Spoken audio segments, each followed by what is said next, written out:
Hello बच्चों, मेरा नाम डॉक्टर उर्मिला है और आज हम व्याकरण का जो टॉपिक पढ़ेंगे वो है विकारी शब्द।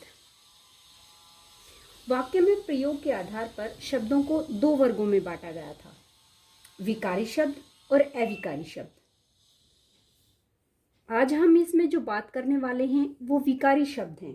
विकारी शब्द क्या होते हैं? जिन शब्दों में लिंग, वचन, कारक आदि के कारण परिवर्तन आ जाता है उन्हें विकारी शब्द कहा जाता है। और ये चार प्रकार के होते हैं: संज्ञा, सर्वनाम, क्रिया और विशेषण। संज्ञा के भेदों में व्यक्तिवाचक, जातिवाचक, द्रव्यवाचक, समूहवाचक और भाववाचक आते हैं। सर्वनाम के भेदों में पुरुषवाचक, निश्चयवाचक, अनिश्चयवाचक, संबंधवाचक, प्रश्नवाचक और निजवाचक। क्रिया के भेदों में कर्म के आधार पर सकर्मक और अकर्मक होते हैं, जबकि संरचना के आधार पर सामान्य, संयुक्त, पूर्वकालिक, प्रेरणार्थक, नाम धातु और कृदंत क्रिया आती हैं। और विशेषण के भेदों में गुणवाचक, संख्यावाचक, परिमाणवाचक और सार्वनामिक विशेषण आते हैं। तो अब हम एक एक करके इन सब के बारे में डिटेल से पढ़ेंगे। सबसे पहले हम शुरुआत करते हैं संज्ञा की। संज्ञा अर्थात नाम या पहचान। संसार में कोई भी प्राणी, वस्तु या जीव बिना नाम के नहीं है। नाम ही किसी वस्तु अथवा जीव की पहचान है। चलिए एक उदाहरण के माध्यम से समझते हैं। यहाँ एक सब्जी वाला है और उसके पास ग्राहक सब्जी खरीदने आती है। तो उनके बीच में क्या वार्तालाप होता है, देखते हैं। ग्राहक सब्जी वाले से पूछती है, भैया वह ताजी ताजी गोल सी चीज कितने की है? सब्जी वाला कहता है, कौन सी बहन जी? यह यह। फिर ग्राहक कहती है, नहीं, वह जो हरी हरी लंबी सी सब्जी के पास है वह। सब्जी वाला दोबारा हाथ का इशारा करता है और कहता है, यह। ग्राहक कहती है, हाँ, और भैया ये बड़ा सा पीला पीला कितने का है? तो ग्राहक कहता है कि 40 रुपए किलो। फिर सब्जी लेने के बाद ये जो ग्राहक है इस सब्जी वाले से पूछती है, अच्छा भैया जरा यह बताओ कि जहां हमारे देश के सबसे बड़े नेता रहते हैं वहां कैसे जा सकते हैं? मुझे वही जाना है। अब सब्जी वाला बेचारा क्या बताए, क्योंकि ग्राहक ने किसी स्थान का नाम तो लिया ही नहीं। तो बच्चों, आपने देखा बिना नाम के लोगों को जानना, पहचानना और आपस में बात करना कितना मुश्किल होता है। अब हम संज्ञा की परिभाषा करते हैं। संज्ञा यानी नाम, अर्थात किसी व्यक्ति, वस्तु, स्थान, भाव आदि के नाम को संज्ञा कहते हैं। इस संसार में जितनी भी वस्तुएं हैं वो या तो दृश्य हैं या अदृश्य हैं। अगर व्यक्ति है, वस्तु है, स्थान है, उसे हम देख सकते हैं तो वो क्या होगी? दृश्य होगी। और अगर भाव है तो वो महसूस किया जा सकता है, देखा नहीं जा सकता, तो वो अदृश्य होंगी। उदाहरण के तौर पर पंडित जवाहरलाल नेहरू व्यक्ति का, पुस्तक वस्तु का, नई दिल्ली स्थान का और बचपन भाव का बोध कराते हैं। तो ये सभी क्या हैं? संज्ञा हैं। अगर संज्ञा के भेदों की बात करें तो मुख्य रूप से संज्ञा के 3 भेद हैं: व्यक्तिवाचक, जातिवाचक और भाववाचक। अब व्यक्तिवाचक संज्ञा क्या होती है? किसी विशेष व्यक्ति, वस्तु, स्थान आदि के नाम को व्यक्तिवाचक संज्ञा कहते हैं। ये हमेशा दृश्य होती है और एक वचन होती है, जैसे मोहन, दिल्ली, गंगा, हिमालय। ये सभी क्या हैं? व्यक्तिवाचक संज्ञा हैं। जातिवाचक संज्ञा क्या होती है? जो शब्द किसी प्राणी, वस्तु या स्थान की पूरी जाति का बोध कराते हैं उन्हें जातिवाचक संज्ञा कहते हैं। जैसे स्त्री, नगर, नदी, पर्वत, ये सब क्या हैं? जातिवाचक हैं, क्योंकि स्त्री का अर्थ पूरी स्त्री जाति से है। नगर में बहुत सारे नगर आ जाते हैं, नदी कोई भी हो सकती है, पर्वत भी बहुत सारे हैं। अगर जैसे अब मैं यहाँ देखूँ कि राधा अगर हमने नाम ले दिया तो वो व्यक्तिवाचक संज्ञा होगी। अगर स्त्री बोला तो वो जातिवाचक होगी। अगर हमने नाम ले दिया दिल्ली तो वो व्यक्तिवाचक होगी। अगर नगर हुआ तो वो जातिवाचक होगा। नदी है तो जातिवाचक, और अगर गंगा है तो व्यक्तिवाचक। पर्वत है तो जातिवाचक, और अगर हिमालय नाम ले दिया तो वो व्यक्तिवाचक हो गया। ये विशेष नाम हो गए, और जबकि ये किसी एक का बोध नहीं करवाती। जातिवाचक जो संज्ञाएं होती हैं वो हमेशा दृश्य होती हैं और बहुवचन होती हैं, जबकि व्यक्तिवाचक क्या थी? दृश्य तो थी लेकिन एक वचन थी। अब हम बात करते हैं कि जातिवाचक के दो भेद और कर दिए गए हैं, द्रव्यवाचक और समूहवाचक। द्रव्यवाचक कौन सी होती हैं? जो शब्द द्रव्य या तरल पदार्थों का बोध कराते हैं उन्हें द्रव्यवाचक संज्ञा कहते हैं, जैसे सोना, लकड़ी, घी, तेल, पानी, कपड़ा। और एक विशेष बात ये भी होती है, द्रव्यवाचक संज्ञाएं कौन सी होती हैं? जिनसे दूसरी चीजें बनाई जा सकती हैं। सोने से दूसरी चीजें बना सकते हैं, लकड़ी से दूसरी चीजें बना सकते हैं, कपड़े से दूसरी चीजें बना सकते हैं। तो एक विशेष बात ये भी है कि द्रव्यवाचक कैसे पहचान सकते हैं कि उससे दूसरी चीजें बनाई जा सकती हैं। अब हम बात करते हैं समूहवाचक की। जिन शब्दों से पूरे समूह या समुदाय का बोध हो वे समूहवाचक संज्ञा कहते हैं उन्हें। जैसे कक्षा, एक बच्चा अगर बैठा हुआ है तो उसे कक्षा नहीं कहेंगे, उसमें कम से कम एक ग्रुप बैठा होगा। इसी तरह सेना, पलटन, गिरोह, गुच्छा, ये किसके उदाहरण हैं? समूह के, क्योंकि ये ग्रुप में होते हैं तो इसलिए ये समूहवाचक संज्ञा है। और अंतिम है भाववाचक संज्ञा।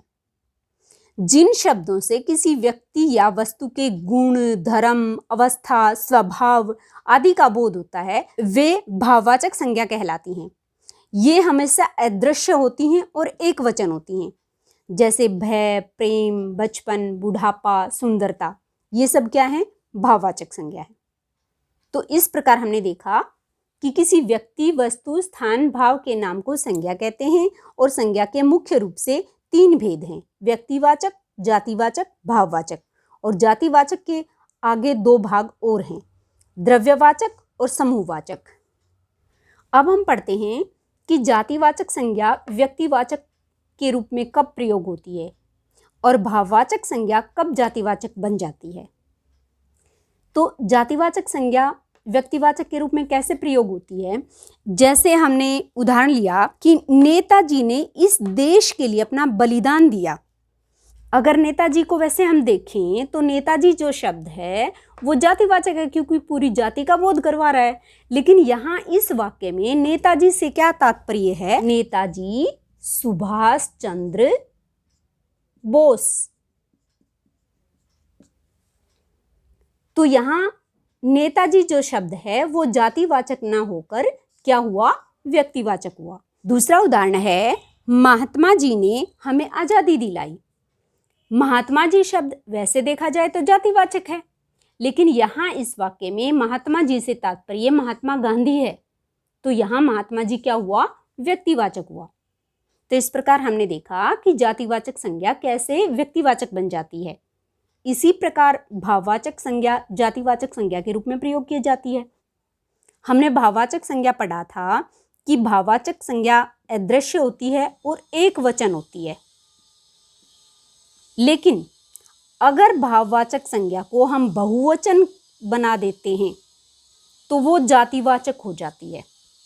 जैसे बुराई शब्द जो है वो भाववाचक संज्ञा है, लेकिन अगर हमने इसका बहुवचन बना दिया बुराइयां, तो वो क्या हो गई? जातिवाचक हो गई। इसी प्रकार ऊंचाई भाववाचक है और ऊंचाइयां जातिवाचक है। दूरी भाववाचक संज्ञा है और दूरियां क्या है? जातिवाचक संज्ञा है। तीसरा है व्यक्तिवाचक संज्ञा किस प्रकार जातिवाचक के रूप में प्रयोग की जाती है। उदाहरण देखते हैं, देश को जयचंदों से बचाओ।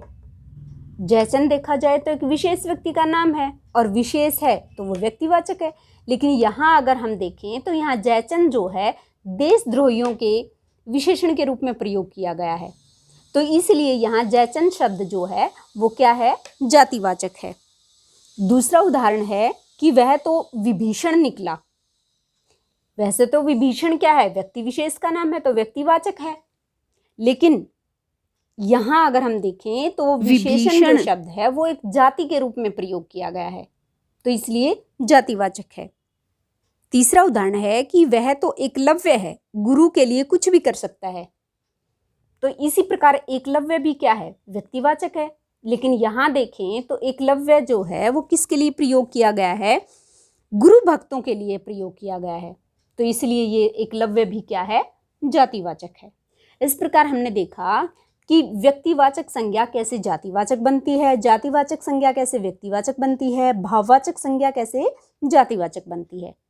तो इस तरह ये संज्ञा हमारी समाप्त हुई। अब हम बात करते हैं सर्वनाम की। सर्व जमा नाम। सर्व का क्या अर्थ है, सब, और नाम का अर्थ है नाम। तो सर्वनाम का अर्थ हुआ सबका नाम। हम एक उदाहरण देखते हैं। मोहन 7वीं कक्षा में पढ़ता है। मोहन पढ़ाई में बड़ा तेज है। मोहन के सभी मित्र मोहन से प्रसन्न रहते हैं। मोहन अपने माता पिता का आदर करता है। वैसे तो व्याकरण की दृष्टि से ये सभी वाक्य सही हैं, लेकिन सुनने में ही थोड़ा सा अटपटा लगता है। पता है क्यों? क्योंकि कोई भी हिंदी भाषा जानने वाला इन वाक्यों को इस तरह से नहीं बोलेगा।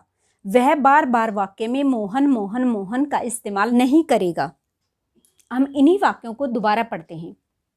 मोहन 7वीं कक्षा में पढ़ता है। वह पढ़ाई में तेज है। उसके सभी मित्र उससे प्रसन्न रहते हैं। वह अपने माता पिता का आदर करता है। तो हमने देखा कि हमने पहले वाक्य में मोहन शब्द का प्रयोग किया और उसके बाद मोहन के स्थान पर वह, उसके, उससे इन शब्दों का प्रयोग किया। तो वाक्य में इन शब्दों की दोहराई से बचने के लिए हमने दूसरे शब्दों का इस्तेमाल किया और वो दूसरे शब्द ही क्या हैं, सर्वनाम हैं।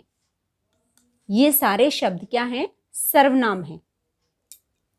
तो परिभाषा क्या हुई सर्वनाम की, कि संज्ञा के स्थान पर प्रयोग होने वाले शब्दों को सर्वनाम कहते हैं। यानी मोहन जो शब्द था वो क्या था, संज्ञा था, और मोहन के स्थान पर हमने वह, उसके, उससे इन शब्दों का इस्तेमाल किया। तो ये सारे शब्द क्या हैं, सर्वनाम हैं। अब हम सर्वनाम के भेद पढ़ेंगे। सर्वनाम के 6 भेद हैं।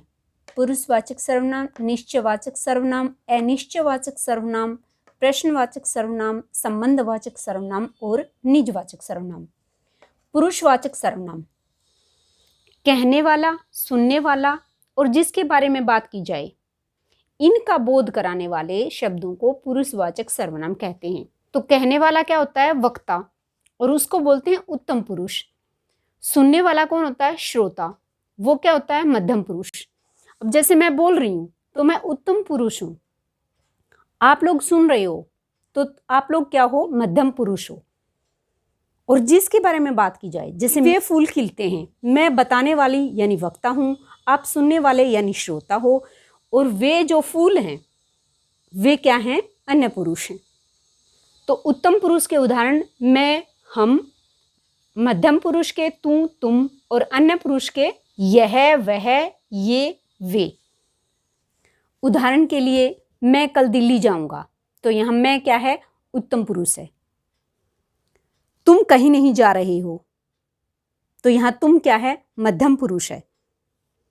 वह कल विद्यालय नहीं आएगा, तो वह ना तो उत्तम पुरुष है यानी मैं हूं, ना मध्यम पुरुष है यानी तुम हो। वह कोई अन्य पुरुष है जिसके बारे में हम दोनों बात कर रहे हैं, तो वह किसका उदाहरण हुआ, अन्य पुरुष का। दूसरा भेद है निश्चयवाचक सर्वनाम। तो वे सर्वनाम शब्द जो किसी निश्चित वस्तु का बोध कराएं, वे क्या कहलाते हैं, निश्चयवाचक सर्वनाम। इनके उदाहरण हैं यह और वह। अब आप ये सोचोगे कि यह वह यहाँ भी आए हैं और यह वह यहाँ भी आए हैं, तो यहाँ मैं स्पष्ट करना चाहूँगी कि यह और वह या ये और वे, अगर ये शब्द किसी प्राणी के लिए प्रयोग किए गए हैं यानी व्यक्ति के लिए प्रयोग किए गए हैं, तब तो ये होंगे पुरुषवाचक सर्वनाम। क्या होंगे, पुरुषवाचक सर्वनाम। परंतु अगर ये किसी वस्तु या स्थान की निश्चितता बताते हैं, तो फिर ये क्या होंगे, निश्चयवाचक सर्वनाम। तो अब पता चला, यह वह पुरुषवाचक भी हो सकते हैं और निश्चयवाचक भी। व्यक्ति या प्राणी विशेष के लिए हैं तो पुरुषवाचक होंगे, और अगर किसी स्थान या वस्तु की निश्चितता का बोध कराते हैं तो वो क्या होंगे, निश्चयवाचक सर्वनाम होंगे। तीसरा है अनिश्चयवाचक सर्वनाम। वे सर्वनाम शब्द जो निश्चितता का बोध नहीं कराते, यानी किसी वस्तु या व्यक्ति का निश्चित बोध नहीं कराते, ए का अर्थ है नहीं, तो वो क्या कहलाते हैं, अनिश्चयवाचक सर्वनाम। जैसे कोई कुछ, मान लो दरवाजा खटक रहा है तो हम क्या कहते हैं कि शायद कोई आया है, तो वहां कोई निश्चितता नहीं है, हमें नहीं पता कौन आया है, तो वहां क्या होगा, अनिश्चयवाचक सर्वनाम। आगे है प्रश्नवाचक सर्वनाम। जिन सर्वनामों का प्रयोग प्रश्न पूछने के लिए किया जाता है उन्हें प्रश्नवाचक सर्वनाम कहते हैं। जैसे तुम कहाँ जा रहे हो, वहां कौन खड़ा है, तुम क्या कर रहे हो, गिलास किसने तोड़ा, तुम कहाँ रहते हो, ये सब क्या है, प्रश्नवाचक सर्वनाम। आगे है संबंधवाचक सर्वनाम। जिन सर्वनामों से शब्दों का संबंध दूसरे सर्वनामों से प्रकट होता हो वे संबंधवाचक सर्वनाम कहलाते हैं। जैसे जिसने गुलाबी कमीज पहनी है उसका नाम श्याम है, जो सोता है वह खोता है, तो यहाँ ये क्या है, जो, सो, जिसने, उसका, ये संबंधवाचक सर्वनाम है। और अंतिम है निजवाचक सर्वनाम।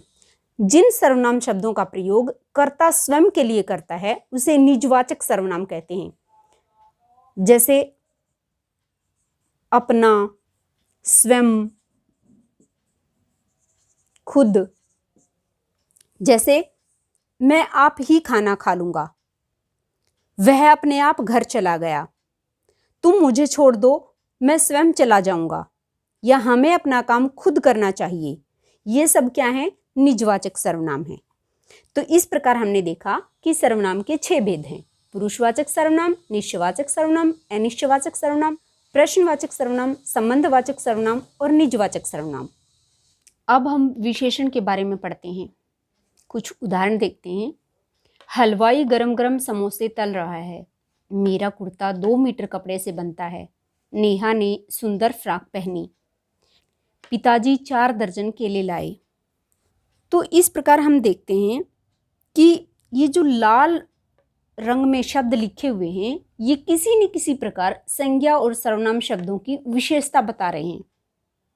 जैसे हलवाई कैसे समोसे तल रहा है, गरम गरम। मेरा कुर्ता कितने मीटर कपड़े में बनता है, 2 मीटर। नेहा ने कैसी फ्रॉक पहनी, सुंदर। पिताजी कितने दर्जन केला लाए, 4 दर्जन। तो इस प्रकार संज्ञा और सर्वनाम की विशेषता बताने वाले शब्दों को विशेषण कहते हैं। अब हम विशेषण, विशेष्य और प्रविशेषण के बारे में जानेंगे। विशेषण शब्द मैंने बताया कि संज्ञा और सर्वनाम की विशेषता बताते हैं। तो यहाँ विशेषण शब्द क्या हैं, गरम गरम, 2 मीटर, सुंदर और 4 दर्जन। विशेष्य क्या होता है, जिसकी विशेषता बताई जाए। जैसे यहाँ समोसों की विशेषता बताई जा रही है कि वे गरम गरम हैं, यहाँ कपड़े की विशेषता बताई जा रही है कि वह 2 मीटर है, यहाँ फ्रॉक की विशेषता बताई जा रही है कि वह सुंदर है, और यहाँ केले की विशेषता बताई जा रही है कि ये 4 दर्जन हैं। तो ये जो शब्द हैं ये विशेष्य हैं, यानी संज्ञा और सर्वनाम शब्दों का ही दूसरा नाम विशेष्य है। और प्रविशेषण क्या होता है, जो विशेषण की भी विशेषता बताए उसे प्रविशेषण कहते हैं। जैसे अगर हम यहाँ लिखें कि नेहा ने बहुत सुंदर फ्रॉक पहनी, तो यहाँ जो बहुत शब्द है वो क्या है, प्रविशेषण है। नेहा ने कम सुंदर फ्रॉक पहनी, तो कम क्या है, प्रविशेषण है। तो प्रविशेषण क्या हुआ, जो विशेषण की भी विशेषता बताए। अब हम विशेषण के भेद पढ़ेंगे। विशेषण के 4 भेद हैं, गुणवाचक विशेषण, संख्यावाचक विशेषण, परिमाणवाचक विशेषण और सार्वनामिक विशेषण, या इसी का दूसरा नाम सांकेतिक विशेषण भी है। गुणवाचक विशेषण क्या होता है, वे विशेषण शब्द जो संज्ञा और सर्वनाम की गुण, दोष, रंग, रूप, आकार, प्रकार, दशा, अवस्था आदि की विशेषता बताएं, वे गुणवाचक विशेषण कहलाते हैं। गुण जैसे ईमानदार, दोष जैसे घमंडी, रंग जैसे नीला, रूप जैसे मनमोहक, आकार जैसे छोटा और दशा जैसे ठंडा। तो इस प्रकार वे विशेषण शब्द जो संज्ञा और सर्वनाम शब्दों की गुण, दोष, रंग, रूप, आकार, प्रकार, दशा आदि का बोध कराएं, वे गुणवाचक विशेषण कहलाते हैं। दूसरा है संख्यावाचक विशेषण। वे विशेषण शब्द जो संज्ञा और सर्वनाम की संख्या का बोध कराएं, वे संख्यावाचक विशेषण कहलाते हैं। और इनकी खास बात ये होती है, क्योंकि संख्या है इसलिए ये क्या है, गणनीय हैं, यानी गिने जा सकते हैं। संख्यावाचक विशेषण के आगे दो भेद हैं, निश्चित संख्यावाचक, अनिश्चित संख्यावाचक।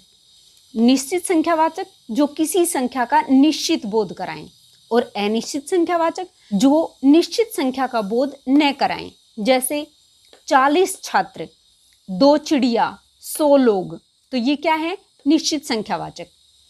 अनिश्चित संख्यावाचक कम छात्र, कुछ चिड़िया, सभी लोग, ये क्या हो जाएंगे, अनिश्चित संख्यावाचक विशेषण। उसके बाद है परिमाणवाचक विशेषण। वे विशेषण शब्द जो किसी वस्तु की मात्रा या माप तोल का बोध कराते हों, वे परिमाणवाचक विशेषण कहलाते हैं। ये भी दो प्रकार के हैं, निश्चित परिमाणवाचक विशेषण और अनिश्चित परिमाणवाचक विशेषण। निश्चित परिमाणवाचक विशेषण क्या होंगे, जो विशेषण किसी निश्चित मात्रा या माप तोल का बोध कराएं, वे निश्चित परिमाणवाचक होते हैं। और जो विशेषण किसी वस्तु की निश्चित मात्रा या माप तोल का बोध नहीं कराते, वे अनिश्चित परिमाणवाचक कहलाते हैं। निश्चित परिमाणवाचक जैसे 5 मीटर कपड़ा, 2 लीटर दूध, 100 ग्राम चीनी। और अनिश्चित परिमाणवाचक जैसे थोड़ा सा कपड़ा, बहुत दूध, थोड़ी चीनी। संख्यावाचक और परिमाणवाचक में क्या अंतर है? एक चीज का अंतर है कि जो परिमाणवाचक होता है उसमें इकाई लगी हुई मिलेगी। जैसे यहाँ मीटर है, यहाँ लीटर है, यहाँ ग्राम है। तो संख्यावाचक में और परिमाणवाचक विशेषण में ये मुख्य अंतर है। जैसे कम छात्र है और कम दूध है, अब यहाँ कंफ्यूज होने की जरूरत नहीं है। कम छात्रों को हम गिन सकते हैं। यहाँ मैंने बताया था कि संख्यावाचक जो हैं वो गणनीय होते हैं, जबकि कम दूध को हम गिन नहीं सकते, तो इसलिए ये क्या है, परिमाणवाचक है। आगे है सार्वनामिक विशेषण। सार्वनामिक विशेषण क्या होता है? जो सर्वनाम शब्द संज्ञा से पहले आकर उसकी विशेषता बताते हैं, वे सार्वनामिक विशेषण कहलाते हैं। जैसे यह पुस्तक मेरी है। पुस्तक क्या है? संज्ञा है। यह क्या है? सर्वनाम है। तो हमने परिभाषा में यही बताया था कि वे सर्वनाम शब्द जो संज्ञा से पहले आकर उसकी विशेषता बताएं, तो यह पुस्तक की विशेषता बता रहा है कि यह पुस्तक मेरी है, तो इसलिए यहाँ यह शब्द जो है वो क्या है, सार्वनामिक विशेषण है। इसी तरह का दूसरा वाक्य देखें, यह मेरी पुस्तक है। यहाँ जो यह शब्द है ये सार्वनामिक विशेषण न होकर सर्वनाम है, क्योंकि अगर सर्वनाम के तुरंत बाद संज्ञा आती है तभी सार्वनामिक विशेषण होता है। यहाँ सर्वनाम के तुरंत बाद संज्ञा नहीं है, सर्वनाम के बाद भी सर्वनाम ही है, इसलिए ये क्या है, सर्वनाम है। यहाँ जो यह है वह सर्वनाम है और ये जो यह है ये सार्वनामिक विशेषण है। एक अन्य उदाहरण, वह रो रहा है और वह बच्चा रो रहा है, तो वह रो रहा है में वह क्या होगा, सर्वनाम होगा, और वह बच्चा रो रहा है में वह क्या होगा, सार्वनामिक विशेषण होगा। कोई खड़ा है में कोई क्या है, सर्वनाम है, और कोई भिखारी खड़ा है इसमें कोई क्या है, सार्वनामिक विशेषण है। तो इस प्रकार ये 4 विशेषण के भेद थे, गुणवाचक विशेषण, संख्यावाचक विशेषण, परिमाणवाचक विशेषण और सार्वनामिक विशेषण। अब हम विशेषण की अवस्थाओं की बात करते हैं। तुलना के आधार पर विशेषण की 3 अवस्थाएं हैं, मूल अवस्था, उत्तरावस्था और उत्तमावस्था। मूल अवस्था क्या होती है? जब किसी व्यक्ति या वस्तु के गुण दोष बताने के लिए किसी विशेषण का प्रयोग किया जाता है तो वह विशेषण की मूल अवस्था होती है। इसमें एक संज्ञा या सर्वनाम की अन्य संज्ञा या सर्वनाम से कोई तुलना नहीं की जाती। जैसे राम होशियार है, कमल सुंदर फूल होता है, आसमान में लाल पतंग उड़ रही है, ऐश्वर्या राय खूबसूरत है, जिराफ लंबी गर्दन वाला जानवर है। इसमें कोई तुलना नहीं होती बल्कि सामान्य विशेषता बताई जाती है। दूसरी है उत्तरावस्था। इसमें दो व्यक्ति या वस्तु या प्राणी के गुण दोष बताते हुए उनकी आपस में तुलना की जाती है। जैसे राम श्याम से होशियार है, इसमें राम की तुलना श्याम से की गई है।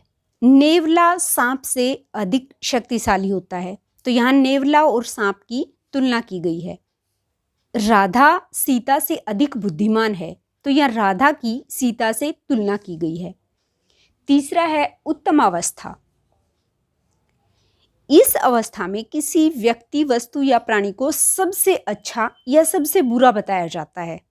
जैसे राम सबसे होशियार है,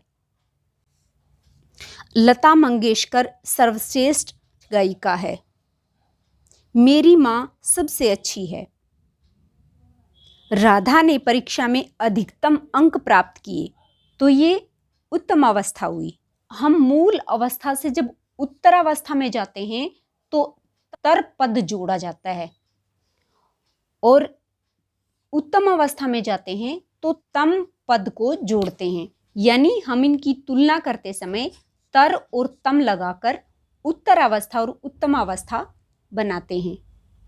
जैसे ये तालिका देखते हैं, इसमें तीनों अवस्थाएं लिखी हुई हैं, मूलावस्था, उत्तरावस्था और उत्तमावस्था।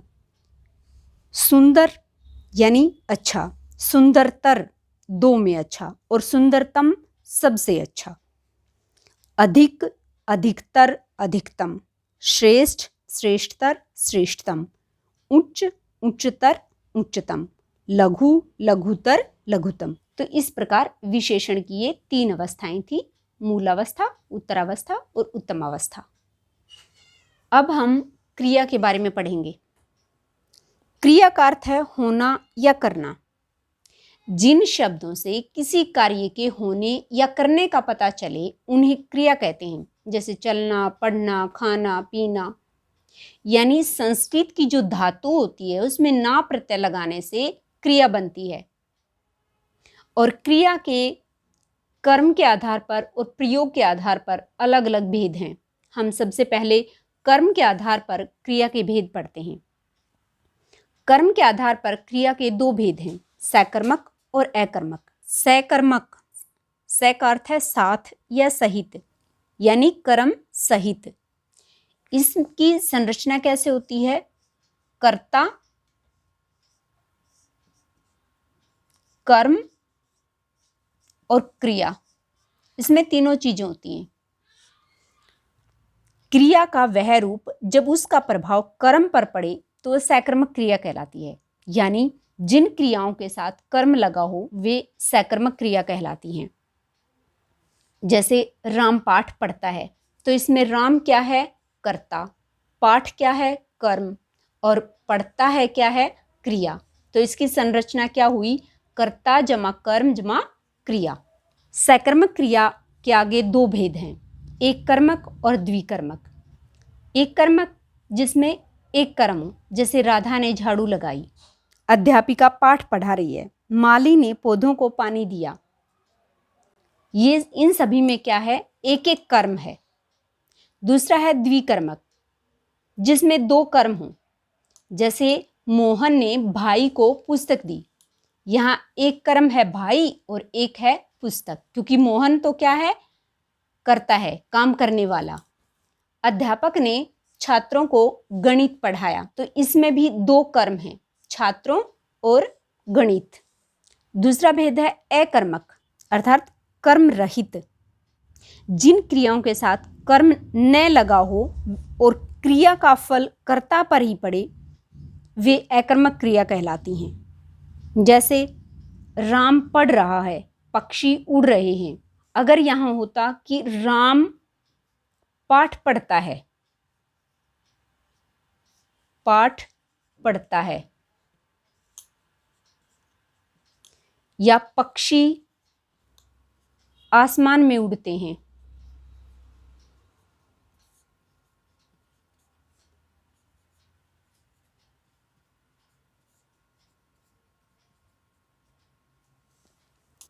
राम पढ़ रहा है, ये अकर्मक है, और राम पाठ पढ़ रहा है, ये सकर्मक है। इसी प्रकार पक्षी उड़ रहे हैं, अकर्मक है, पक्षी आसमान में उड़ते हैं, तो ये क्या है, सकर्मक है। तो इस प्रकार सकर्मक और अकर्मक कर्म के आधार पर क्रिया के दो भेद हैं। अब हम प्रयोग के आधार पर क्रिया के भेद पढ़ेंगे। प्रयोग के आधार पर क्रिया के 6 भेद हैं। सामान्य क्रिया, संयुक्त क्रिया, पूर्वकालिक क्रिया, प्रेरणार्थक क्रिया, नामधातु क्रिया और कृदंत क्रिया। सामान्य क्रिया क्या होती है?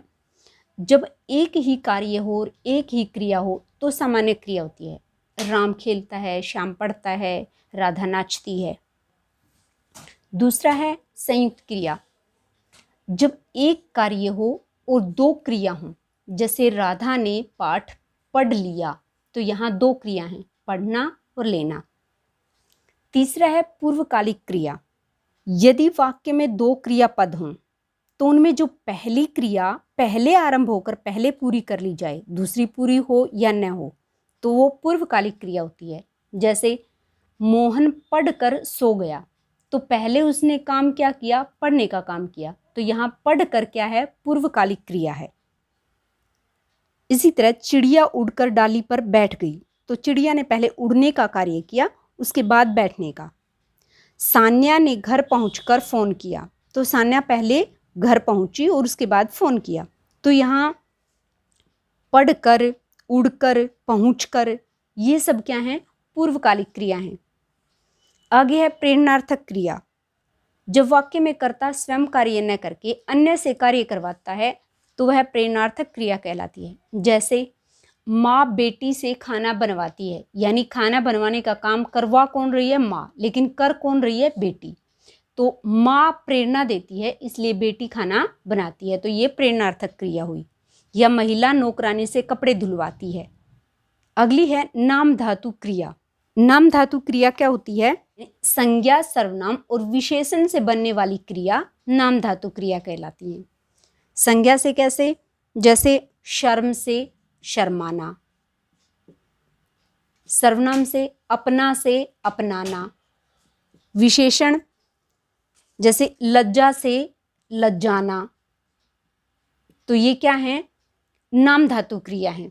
शर्माना, अपनाना, लज्जाना, क्योंकि ये संज्ञा, सर्वनाम और विशेषण शब्दों से बनी है।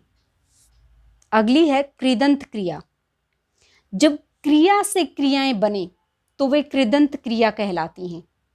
जैसे चल क्रिया है, इसमें ता लगाकर चलता बनाई, चल जमा कर चल कर, तो ये सभी क्या हैं, कृदंत क्रिया हैं।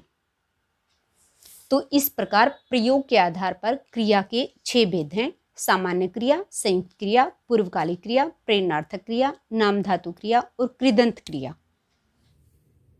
तो इस प्रकार आज हमने इस वीडियो में विकारी शब्दों के भेद और प्रभेद के बारे में पढ़ा कि विकारी शब्द 4 प्रकार के होते हैं: संज्ञा, सर्वनाम, क्रिया और विशेषण। अगर आप चाहते हैं कि मैं किसी और टॉपिक पर वीडियो बनाऊं तो आप उसे कमेंट बॉक्स में लिख सकते हैं। वीडियो पसंद आए तो उसे लाइक और शेयर जरूर करें और मेरे चैनल को सब्सक्राइब करें। Thank you.